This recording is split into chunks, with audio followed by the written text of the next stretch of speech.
প্রাণবন্ত আলোচনা হয়েছে এবং একটা বিষয় স্পষ্ট যে সবাই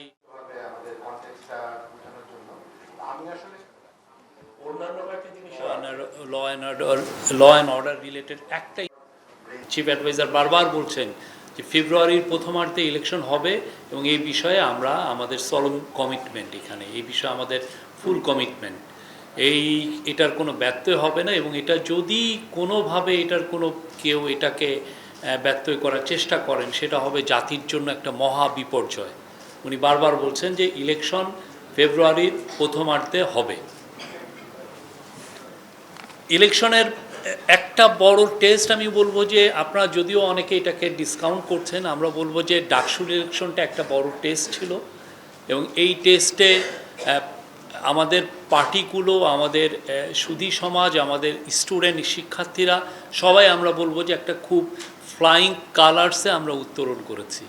এটা খুব ইম্পর্টেন্ট, এমন একটা ইলেকশন যেখানে একটা ইনসিডেন্ট ঘটেনি, এটা ল অ্যান্ড অর্ডার রিলেটেড একটা ইনসিডেন্ট ঘটেনি। 40,000 ছেলে মেয়ের মধ্যে 80% একটা টার্ন আউট হয়েছে। এটা একটা অ্যামেজিং একটা টার্ন আউট।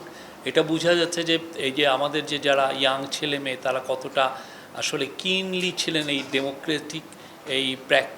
ডেমোক্রেটিক অ্যাক্টিভিটিসে তারা পার্টিসিপেট করার জন্য। এবং এটা আমি বলবো যে আরও 2-3টে ইলেকশন সামনে আছে, প্রত্যেকটা ইলেকশনই আরও সুন্দরভাবে হবে এবং যে আমাদের পার্টিগুলো যা দেখিয়েছেন সোফার তাদের আরও সামনে আরও মানুষের কাছে আরও সুন্দরভাবে তাদেরকে প্রেজেন্ট করবেন।